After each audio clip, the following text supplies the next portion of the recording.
Why Does the Middle East Matter? By Beyond Today host, Darius McNeely. In 1971, I spent a summer in Jerusalem working on an archaeological project excavating around the Temple Mount. Hebrew University was working hard and fast to dig through 2,000 years of debris to expose the last period of Jewish dominance in Jerusalem. This was only 4 years after the Six-Day War, during which Israel regained control of this incredibly historic and incredibly significant piece of real estate.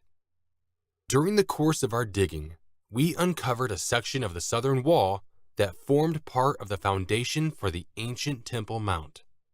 The distinctive large stone blocks dating back to the time of the biblical King Herod were exposed as we dug below the surface. One day, a director of the project walked by our team as we cleared one of these large stones. "Look at that 2,000-year-old Herodian stone," he said. "That is the most valuable find you've made all summer." I did not understand what he meant until some years later. What he meant was we had uncovered evidence of the vast temple complex from the time of the Jewish state of Roman times. For the state of Israel, it was important proof for their claim of a Jewish presence on that spot in ancient history. This was where the temple stood. It's where Jews and others worshipped. And it is where Jesus Christ and his disciples walked and taught. The Temple Mount in Jerusalem is arguably the most contested and most important piece of real estate on earth. It is at the heart of the bullseye of Bible prophecy, Jerusalem. Jerusalem is at the crossroads of the volatile Middle East, where today we see the nations of Syria, Iraq, and Iran in turmoil as revolution, ethnic conflict, and terrorist activity push millions from their homes while threatening the existence of nations and the peace of the entire region. The stage is being set for the fulfillment of key Bible prophecies that will take place before the second coming of Jesus Christ. What is happening, and why is it important? New nations drawn on a map. In the aftermath of the Great War, World War I, the victorious Allied nations were faced with a dilemma in the Middle East. The Ottoman Empire, which for nearly 500 years had bound together the region from North Africa through Mesopotamia, had collapsed in defeat. Great Britain and France were eager to carve out separate states to serve their national interests. In addition, there were promises to keep, promises made to some Arab tribes that supported them against the Ottomans during the war. And one other promise had been made, one that would have significant impact on the politics of the region. In 1917, during World War I, the British government committed by policy to promote the creation of a Jewish homeland. The Balfour Declaration, as it was called, committed the British government to support the creation of a Jewish homeland in the Middle East. This was a response to the strong Zionist movement in Europe. Thousands of Jews had already relocated to the Holy Land, buying tens of thousands of acres of land from the Arab occupants. Many more acres of land lay vacant, formerly owned by the rulers of the now non-existent Ottoman Empire. The Jewish presence was significant and growing. Official recognition by Great Britain accelerated Jewish immigration after the war. Pressure to accommodate the Jews was strong. By 1922, the map of the Middle East had been completely redrawn. New states had come into existence from the remains of the Ottoman Empire. Lebanon and Syria had been created and run by the French. Iraq and Jordan were created and given to the Arabian Hashemite family, descended from Muhammad. Saudi Arabia came into being, and a new creation called Palestine was run under a British mandate. Egypt also came under British rule. The lines you see on a current map delineating these modern nations were drawn by men at a post-war conference in Paris. Not fully considered, understood, or appreciated were the many religious and ethnic divisions among the many peoples of the region. Whether it is the Maronite Christians and Muslim peoples trying to coexist in Lebanon, or Sunni and Shiite Muslims living side by side in Iraq, or the Kurds scattered among Muslims in Turkey, Iraq, Syria, and Iran. There are major challenges to peace and cooperation. In Jordan, the transplanted Hashemite family has managed to hold the state together despite the differences between Bedouin and Palestinian refugees. The State of Israel, declared in 1948, has fought off various attacks and coalitions from Syria, Jordan, Lebanon, Iraq, and Egypt, along with persistent terrorist attacks from Hezbollah, Hamas, and Fatah, among others. Why so much turmoil in the region? Most of us have difficulty keeping a legible scorecard of the players and events of the Middle East. We see the pictures of strife in Syria and the hundreds of thousands of refugees fleeing to Europe to escape the civil war that has been raging for more than 5 years. And we honestly do not understand the issues that divide the people into warring factions. We hear of the divide between Sunni and Shiite Muslims, but we cannot understand or explain why these two largest divisions of Islam are so at odds and why they butcher each other in the thousands. And yes, the turmoil within these countries impacts America and the Western nations.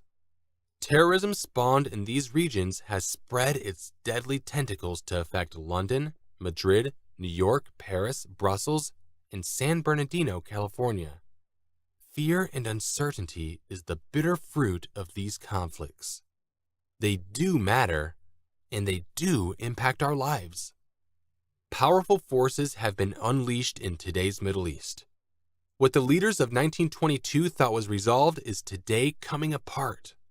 Britain and France failed to ensure that the states of dynasties created in this period would endure. More recently, the United States failed to establish a stable government in Iraq after invading the nation in 2003 and upending the ruling order, corrupt and despicable as it was. America pulled its last troops out in 2011 and left the nation to fend for itself. The result was chaos and the Islamic State, and Sunni and Shiite Muslims again at each other's throats. A similar pattern has followed in Afghanistan. The Arab Spring, which began in 2011, overturned governments in countries such as Libya, Egypt, and Syria. Now the Islamic State boasts of its goal to erase all of these old national borders and unite Muslims in a single Islamic superstate. The region's old order swept away. Author David Fromkin wrote in his 1989 book, A Peace to End All Peace, that during World War I and afterwards, Britain and her allies destroyed the old order in the region irrevocably. They smashed Turkish rule of the Arabic-speaking Middle East beyond repair, and introduced a state system of the sort that exists everywhere else. But they did not quell all significant local opposition to those decisions. Page 563. Near the end of his book, Fromkin speaks of the fundamental problem in the Middle East. The modern belief in secular civil government is an alien creed in a region most of whose inhabitants, for more than 1,000 years, have avowed a faith in a holy law that governs all of life, including government and politics. Page 564. Western politicians and statesmen have long assumed that the peoples of the Middle East, seeing how advanced the modern Western nations are in comparison to themselves, would naturally want to copy Western models in government, education, and other aspects of society. They've been proven sorely wrong again and again, as Western nation-building attempts have typically been spectacular and spectacularly costly failures. Religion, whether Islam or Christianity or Judaism, continues to be a potent force in the daily affairs of the region. The disputes are deep, deeper than today's statesmen can understand, and the solutions lie in a source most deny: the Bible. Ancient roots of modern conflicts. I said at the start of this article that the Middle East matters because it's where God had a home. the temple built in Jerusalem. It's where God placed his name. It's where he placed his nation to be a kingdom of priests, an example to the nations of how blessed a people could be if it lived according to his eternal law. God owns the land, and those who live there today occupy it in tenancy only. God holds the title. In Genesis 17, we find the commitment God made to Abraham and his descendants regarding this land. Also, I give to you and your descendants after you the land in which you are a stranger, all the land of Canaan as an everlasting possession, and I will be their God. Verse 8. Today, descendants of Abraham, including those through his son Ishmael, are found in the Middle East, the boundaries of which are quite far-reaching. At the heart of the Middle East troubles is an ancient feud among the descendants of Abraham going back almost 4,000 years. The conflict is over who owns the land and who has the right to exist within the region. The Arab states, believing themselves to be the divinely chosen peoples, have never fully accepted the Jewish state of Israel. Arabs who were displaced when they lost or abandoned their land in the major Arab wars against Israel have not been fairly handled, even by their own brother Arab states. Their homeless status festering for almost 70 years. Part of the hostility is the existence of a Jewish state within land the Muslim faith believes to be a part of the sacred Islamic entitlement. It's all a part of the long and complicated hostility between descendants of one man, Abraham. So here we see Jew and Arab contending over an inheritance, a relatively tiny sliver of land that in the end ultimately belongs to God. This is a critically important matter. If you are to understand why the Middle East matters, you must understand this important truth from the Bible. The present religious and political turmoil in the Middle East is at its heart a family feud among Abraham's descendants. It will take the return of another descendant of Abraham, Jesus Christ, to settle this dispute. A dispute prophesied to erupt into a larger conflict much sooner than we might think. Center of a coming conflict. Jordan's King Abdullah recently said the current turmoil in the region is equivalent to a third world war. Europe, America, and Asia have been drawn into the conflict by varying degrees. We are seeing major shifts in the balance of power in the region and in the world. America has retreated from its preeminent position as the primary maintainer of order in the post-Cold War world. The European Union is experiencing fundamental changes. We are seeing changes in the region on the order God described to the prophet Habakkuk. Look at the nations and watch, and be utterly amazed. For I am going to do something in your days that you would not believe, even if you were told. Habakkuk 1:5, New International Version. God ultimately controls history in the course of world powers. They rise and fall according to his eternal plan. The Islamic State has proved capable of extending its deadly terror into Europe and the United States. Recent terror strikes in Paris and Brussels are harbingers of a coming time when a larger power from the Middle East, the biblical King of the South, pushes at the King of the North. Daniel 11:40.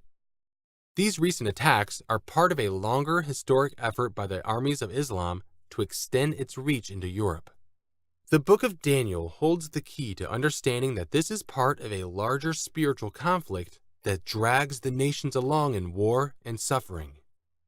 The Middle East is the central cauldron of conflict that will draw the nations into the final battle of that great day of God Almighty. Revelation 16:14. This is why the region matters, and why you need to understand the issues and the biblical story behind the headlines. Because it is a spiritual story. There are spiritual lessons to learn, lessons that matter to your eternal life. Because of unwillingness to have a change of heart, peace treaties have been made and broken through the generations. Envy, jealousy, and infighting, the kind one sees in a family long divided and fighting over things, dominate much of the thinking in the region.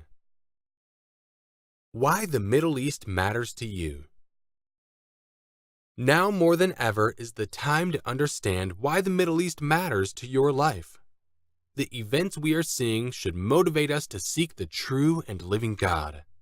He is in control of these events, and they are not occurring without His knowledge and consent. Now is the time to consider your life, your conduct, and the way you live your life. Does it match the biblical standard you are learning through the pages of Beyond Today? The Bible holds us to a higher standard.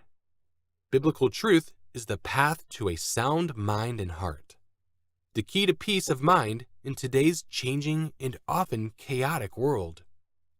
Now is the time to live a holy and godly life. Consider your ways. The information we provide in Beyond Today about Bible prophecy in the Middle East is critical to your understanding the news and headlines of today and what they mean for your future.